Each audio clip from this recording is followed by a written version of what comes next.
היום נענה על אחת השאלות הנפוצות ביותר בערוץ היוטיוב שלנו, והיא מה לכל הרוחות זה כרטיס לכידה, Capture Card, ולמה אנחנו צריכים אותו. נזכור בקצרה כמה דגמים נפוצים, נדבר על היתרונות והחסרונות של כל אחד מהסוגים, וכמובן שאמליץ מניסיוני למי מתאים מה. הנה זה בא. שלום לכולם, אני סני דהרי מאודיוטוקס. לא משנה אם אתם בעלי עסק, אומנים, מורים או יזמים מכל תחום, תוכן איכותי ברשת הוא אחד הכלים הטובים ביותר כדי להגיע לקהל שלכם. אז אם זה מדבר אליכם, הרשמו לערוץ עכשיו על ידי לחיצה על כפתור הסאבסקרייב ואפילו פעמון כדי לקבל התראה על כל סרטון. בפשטות, כרטיס לכידה ממיר את יציאת ה-HDMI של המצלמה שלכם לכניסת USB במחשב, כדי שתוכלו להשתמש במצלמות כמו מירורלס, DSLR, Camcorder ובעצם כל מצלמה או מקור אחר עם יציאת HDMI בשידורי הלייב שלכם לפייסבוק, יוטיוב או כל פלטפורמה אחרת. זה יכול להיות שידור לייב של משחק גיימרים, אירוע וירטואלי, הופעה של להקה או אפילו סתם שיחת זום. בכל סיטואציה שאנחנו רוצים להעלות את הרמה של איכות הוידאו שלנו, נוכל להשתמש במצלמה האיכותית שיש לנו, או לרכוש אחת, וללכוד אותה למחשב בעזרת כרטיס לכידה. עוד שימוש נפוץ בכרטיס לכידה הוא כשאנחנו מצלמים את עצמנו ואנחנו רוצים להשתמש במחשב שלנו כמוניטור, כדי שנוכל לראות בזמן אמת איך אנחנו נראים במצלמה. חשוב לציין שכדי להשתמש במצלמה לשידור חי דרך כרטיס לכידה, המצלמה צריכה לאפשר פונקציה שנקראת Clean HDMI. זה אומר שהמצלמה מוציאה תמונה נקייה ל-HDMI, ללא התפריטים וכל מה שכתוב על מסך המצלמה. אני אדגים לכם בהמשך על מה אני מדבר. אז הכרטיס הראשון שנדבר עליו הוא קמלינק של חברת אלגאטו. הקמלינק כרטיס קטן, קומפקטי ומאוד פשוט להפעלה, שנותן תמורה מעולה למחיר. הגרסה האחרונה שלו אפילו מאפשרת לכידה ב-4K. כמו שאתם רואים, אני מחבר כבל HDMI בין המצלמה ללוכד, שמחובר ב-USB ישירות למחשב שלי, וזה עובד. אפשר לראות שהמצלמה מעבירה בנוסף לתמונה גם את כל התפריטים השונים שנמצאים על המסך. לכן ניכנס להגדרות המצלמה ונפעיל את פונקציית ה-Clean HDMI, ואז נוכל לראות תמונה חלקה ונקייה במחשב שלי. לגיימרים שבינינו שרוצים להקליט את עצמם משחקים בלייב, בפלייסטיישן, אקסבוקס או כל קונסולה אחרת, יש את ה-HD60 של אלגאטו, שיודע גם להוציא Pass-Through HDMI. זאת אומרת שמעבר ליציאת ה-USB להקלטה, יש ללוכד יציאת HDMI נוספת ללא עקבה, או כמעט ללא עקבה, שמתחברת ישירות למסך, וכך ניתן להקליט ולשחק בו זמנית ללא latency. צירפתי לינק עם אפילייט בתיאור הסרטון לכל מי שמעוניין לרכוש את הקמלינק או כל מוצר אחר שנזכיר בהמשך. ואם החלטתם לרכוש משהו, תמכתם בערוץ מבלי שזה עלה לכם אגורה. הלוכד הבא שנדבר עליו הוא AV Matrix UC2018. למכשיר הזה יש כניסת SDI וכניסת HDMI, פלוס כניסת אודיו נפרדת, מה שאומר שניתן לקחת מקור סאונד נפרד מהווידאו ולשלב אותו בשידור או בהקלטה, שזה יתרון גדול. את הכניסות האלה הוא יודע להמיר באיכות גבוהה ללא דחיסה עד 200 מגבייט פר סקנד, דרך יציאת USB-C ישירות למחשב. בניסיון אישי אני יכול לומר שזה אחד הכרטיסים היציבים והאיכותיים שיצא לי לעבוד איתם.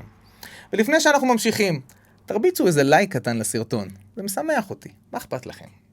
המכשיר הבא שנדבר עליו הוא לא בדיוק כרטיס לכידה, אלא יותר נתב וידאו, אבל בגלל שהוא גם יודע ללכוד, אני חושב שהוא מספק חבילה מעולה של אפשרויות, כולל לכידת וידאו במחיר משתלם. אני מדבר על ה-Blackmagic Atem Mini המפורסם.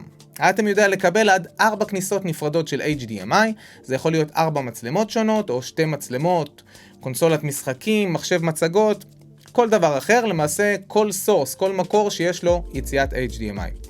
למכשיר יש גם 2 כניסות אודיו, יציאת HDMI של הפרוגרם, וכמובן יציאת USB-C למחשב.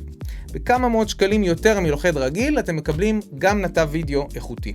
אני משתמש באחיו הגדול של המיני, שנקרא Atem Mini Pro, ויכול להעיד שזה מכשיר פשוט מעולה ושווה כל שקל. חברים, כל הלינקים למוצרים שדיברנו עליהם בתיאור הסרטון כאן למטה. אז לסיכום, קצת יתרונות וחסרונות. היתרונות הבולטים של הקמלינק הם מחיר קודם כל. מכשיר עולה $130 באמזון, קטן, פשוט להפעלה, נוח לניוד, אחלה מוצר. וחסרונות, המכשיר לא הכי יציב. כבר קרה לי כמה פעמים שקיבלתי פתאום מסך ירוק באמצע שידור, ואיכות התמונה שלו בינונית. זאת אומרת, זה נראה בסדר, לא מדהים. בגדול הייתי ממליץ על הקמלינק לבעלי תקציב נמוך שמחפשים כרטיס לכידה סביר במחיר טוב, והיציבות לא סופר קריטית עבורם. למרות שאני חייב לומר שברוב הפעמים שהשתמשתי בו, הוא עבד די טוב ללא בעיות. אני מזכיר לגיימרים שבינינו שלאלגטו יש גם את ה-HD 60 עם יציאת HDMI נטולת עכבה להקלטת משחקים מקונסולות כמו Xbox ופלייסטיישן לדוגמה. ועכשיו ה-AV Matrix, שמציג לא מעט יתרונות וביניהם כניסת SDI בנוסף ל-HDMI. למי ששואל את עצמו למה אני צריך כניסת SDI, יש מצלמות למשל שיש להם רק יציאת SDI, ואם אנחנו רוצים ללכוד אותם אנחנו צריכים שיהיה לנו לוכד עם כניסת SDI. וגם אם המצלמה שלנו היא HDMI אבל היא מאוד מאוד רחוקה, נצטרך להשתמש בכבל SDI, כי כבלים של HDMI לא עובדים טוב למרחקים ארוכים. אז אפשר לשים ממיר מ-HDMI ל-SDI במצלמה, ואז למשוך כבל SDI ולעבוד בלי שום בעיה. יש לו גם כניסת אודיו נפרדת, שזה מאוד חשוב, יציאת USB-C, איכות תמונה מעולה ויציבות. המכשיר הזה ברזל, מניסיון. החסרונות שלו הם מחיר, המכשיר הזה עולה כמעט כפול מהקמלינק, בסביבות $200 באמזון. אין לו יציאת Pass-Through HDMI, זה אומר שהוא פחות מתאים לגיימרים, והייתי ממליץ על ה-AV Matrix למשתמשים מקצועיים, שאיכות התמונה והיציבות מאוד חשובה להם, וכמובן לכל מי שצריך ללחוד וידאו ממכשירים עם יציאת SDI. לדעתי האישית זה אחד הלוכדים הטובים ביותר בטווח המחיר הזה. ואחרון חביב לסרטון הזה לפחות, הוא ה-Blackmagic Atem Mini המפורסם שמציג יתרונות רבים, וביניהם ניתוב בין 4 מקורות HDMI, 2 כניסות אודיו עצמאיות, יציאת HDMI לפרוגרם או גיימינג ויציאת USB-C. בנוסף יש לו גם ממשק שליטה למחשב מעולה ויציב. ויש לו גם חסרונות, הוא כבר עולה בסביבות $300 באמזון, הוא גדול יחסית ופחות נוח לניוד מהכרטיסים הקטנים, ואיכות הלכידה שלו היא בסדר, אבל עדיין דחוסה. היא לא נראית ממש טוב כמו ה-AV Matrix, אבל ברוב המקרים זה בהחלט מספיק טוב. האטם מיני מומלץ לכל מי שצריך קצת יותר מלוכד וידאו, ועובד בסיטואציות שונות ומגוונות, כמו שידור לייב של אירוע, צילום פודקאסט, גיימינג וסטרימינג, וצריך את הוורסטיליות לצד מחיר סביר ואריזה קומפקטית. למי שצריך את הפיצ'רים האלה, אני חושב שהאטם מיני הוא התמורה הטובה ביותר למחיר. יש גם את הגרסאות המשודרגות של המכשיר, כמו האטם מיני פרו, הפרו אייזו, האקסטרים, שנותנים הרבה יותר תמורת מחיר גבוה יותר כמובן, ואולי גם נדבר עליהם בסרטון ייעודי על נתבי וידאו בעתיד הקרוב. אם זה מעניין אתכם, תרשמו לי בתגובות ואני אכין כזה. אני מזכיר לכם שהסרטון הזה הוא חלק מסדרה של סרטונים בנושא הצילום והלייב סטרימינג, שהתמקדו בחלקים שונים בשרשרת הצילום והשידור, כמו מיקרופונים, מצלמות, תאורה ועוד הרבה דברים. אם התחום הזה מעניין אתכם, אני סופר ממליץ לכם להציץ בסרטוני הפלייליסט בערוץ שלנו. תוכלו להגיע אליו ישירות בסוף הסרטון. ואם הגעתם עד לכאן, לחצו חזק על כפתור הלייק, זה מאוד משמעותי עבורנו.